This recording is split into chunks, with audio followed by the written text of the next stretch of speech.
Circo dos Horrores, O Aprendiz de Vampiro é um filme complicado. Por alguns anos, no começo dos anos 2000, os vampiros estavam em tudo que é lugar. Tinha vampiro nos livros, vampiro nas séries de TV, vampiro nos filmes, vampiro nas novelas das 7, vampiro de 14 anos andando pelo shopping da sua cidade. Era impossível escapar deles. Até que um dia eles sumiram. Desapareceram quase que por completo da cultura pop. Alguns poucos se mantiveram relevantes com o tempo, mas esse não é o caso do filme do vídeo de hoje. Um filho bastardo dessa época que ninguém quis assumir e que muita gente fez questão de enterrar, mas que aqui a gente desenterra. Tema em alta, atores bons, orçamento razoável e uma mitologia interessante, mas que acabou virando nota de rodapé no meio da cultura pop. Eu sou o André Con, seja muito bem-vindo ao Conversando, e hoje vamos ver o que é que deu errado com esse filme aqui, que poderia ter sim sido uma enorme franquia de vampiro no cinema. Is that the Little Dipper or the big one? I can never remember.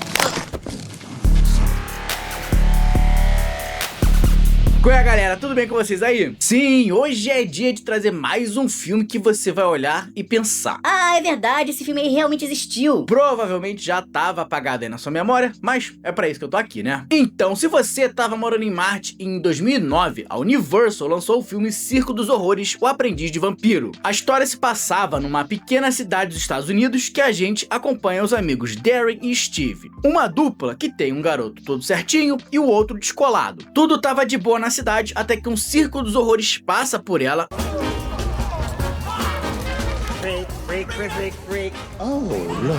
E os dois garotos resolvem ir dar uma olhadinha nele. E aí, durante o show, o Steve reconhece que um dos membros do circo é na verdade um vampiro e pede para ser transformado em um também. I know what you are.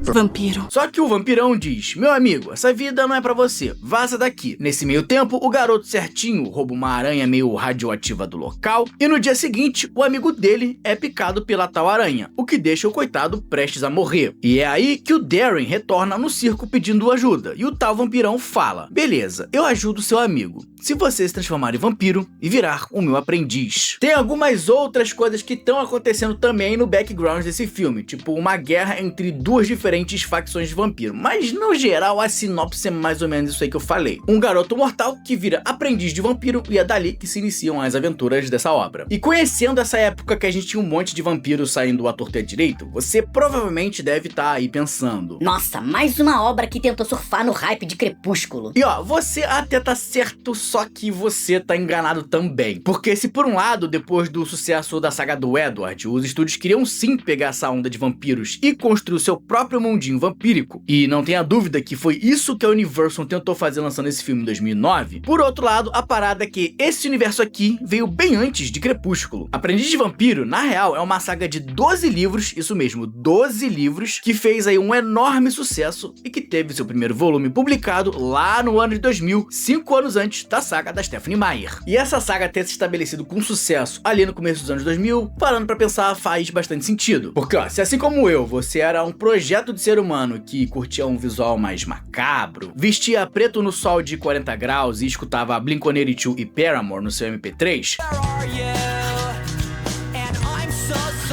você sabe bem que existia um enorme público-alvo para essa obra. Circo dos Horrores conversava diretamente com alguns arquétipos dessa época. O adolescente emo pop que ia pro shopping tocar o terror no trabalhador brasileiro, o outsider macabro que usava All-Star e pulseira de borracha, e até a galera gótica que usava drogas mais pesadas como My Chemical Romance. E numa era de internet limitada, muitas das conversas da cultura pop giravam em torno de, sim, você adivinhou, livros. Ou seja, Aprendiz de Vampiro era um filme de um tema que estava em tudo que era lugar, que conversava diretamente com uma camada grande daquela geração, tanto na história, nos temas e na sua estética, e que ainda por cima tinha o William Dafoe. Era uma saga que tinha tudo pra dar certo, mas mesmo assim ele foi um tremendo fracasso. E pra gente entender o porquê, eu acho que eu preciso falar de 3 coisas. O filme em si, é claro, porque, bem, ele não é lá essas coisas, o seu diretor e o timing de lançamento desse filme que, ó, parece que fazia sentido sentido ter lançado em 2009, mas não é bem assim não. A ideia de adaptar essa saga pro cinema começou, claro, já com o plano de criar uma nova franquia com vários filmes, afinal, por que não, né? No começo, quem ia ser o roteirista era o Brian Helgeland, e para a cadeira do diretor trouxeram o Paul Weitz. Só que o Paul Weitz tinha um pequeno asterisco. Ele é um cara que era acostumado a trabalhar com relações interpessoais nos seus filmes, seja na comédia, como em Professor Aloprado 2, ou no drama, como no bom filme Um Grande Garoto. Só que ele não tinha nenhum tipo de vivência em trazer personagens com uma pegada mais fantástica ou sombria para as telas. O foco dele sempre estava em coisas mais mundanas, por assim dizer. E se por um lado tudo bem porque ele era apenas o diretor, ele não era o roteirista,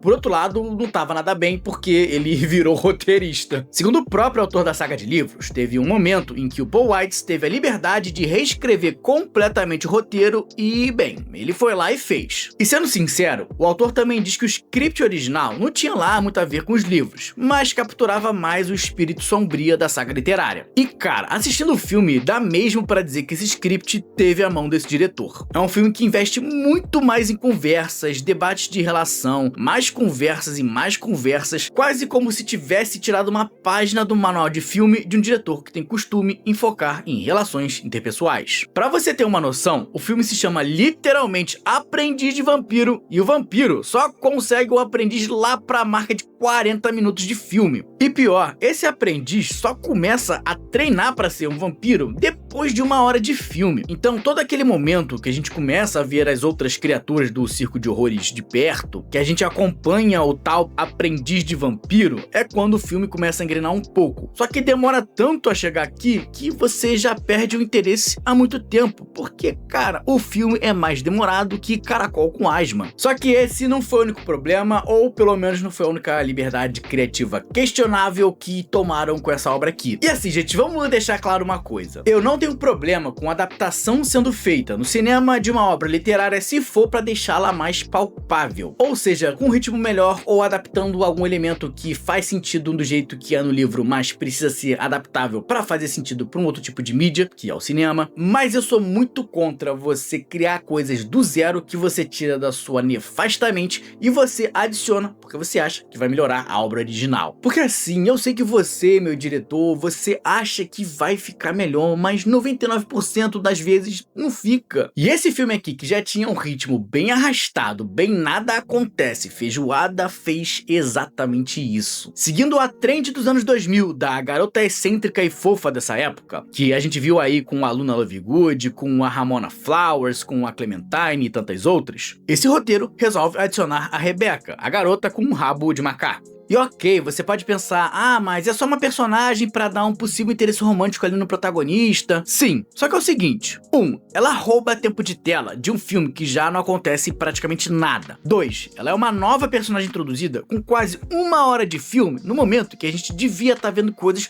muito mais interessantes. E 3. Ela adiciona mais uma camada de suavidade pastelona num filme que teoricamente deveria ser mais sombrio. Sem contar que ela não existe nos livros, então isso além de tudo ainda ia servir para deixar a fanbase original dessa obra ainda mais insatisfeita. E essa galera tem razão de ficar insatisfeita, porque esse filme ainda teve a coragem de pegar os 3 primeiros livros, tacar tudo num filme só e dizer que contou o começo dessa saga toda. Começo porque, como eu disse, queriam fazer uma franquia disso aqui, mas quando a recepção do público veio, ficou uma parada impossível. E curiosamente, anos depois, o diretor ainda mandou um foi mal, tava doidão. O Paul Weitz disse que se decepcionou com o resultado e que gostaria de ver alguém fazendo uma série totalmente diferente com o material. Segundo ele, sem dúvida, existe uma versão extremamente legal desse filme que poderia ter sido feita, que seria mais sombria, mas que na época, abre aspas, não era isso que as pessoas buscavam. E sendo sincero, eu não sei de quais pessoas que ele estava falando exatamente. Eu tenho que imaginar que ele estivesse falando do estúdio, porque, bem, o público estava esperando exatamente isso. Coraline se tornou um clássico cult. O Labirinto do Fauno foi um sucesso absoluto. Vampire Diaries era hit que misturava essa coisa mais sombria com o melodramático da adolescência. Então, se tinha um momento bom pra ter entregue esse filme aqui, era lá no começo dos anos 2000. Hoje, com a vibe de quadrinhos, de explosões coloridas, de personagens com tonalidades mais alegres, é que não seria um bom momento pra lançar esse filme aqui, meu amigo. Só que, dito tudo isso, tem um pequeno asterisco nesse meu argumento de que aquela era uma época boa pra lançar esse filme. Porque sim, o começo dos anos 2000 fazia bastante sentido. Só que ele não foi lançado no começo dos anos 2000. Ele foi lançado lançado ali no final, 2009, e aí a coisa já fica mais embaçada. Primeiro porque qualquer coisa que fosse de vampiro adolescente era obrigatoriamente taxado de cópia de Crepúsculo, independente de se ela era uma cópia ou não. E toda aquela vibe do público do começo dos anos 2000 que eu falei antes, em 2009 já começava a mudar. A melancolia e o valor cultural da autenticidade da dor, de ser incompreendido e rejeitado, passava por uma transição para uma era com tons mais vibrantes e coloridos. A Avril Lavigne ainda estava lá, mas o grande hit era a Lady Gaga. O Fresno existia, mas o Restart tomou de assalto a cena no Brasil. E os filmes mais sombrios até estavam lá também, só que, tirando algumas exceções, o público estava olhando para Transformers, Avatar,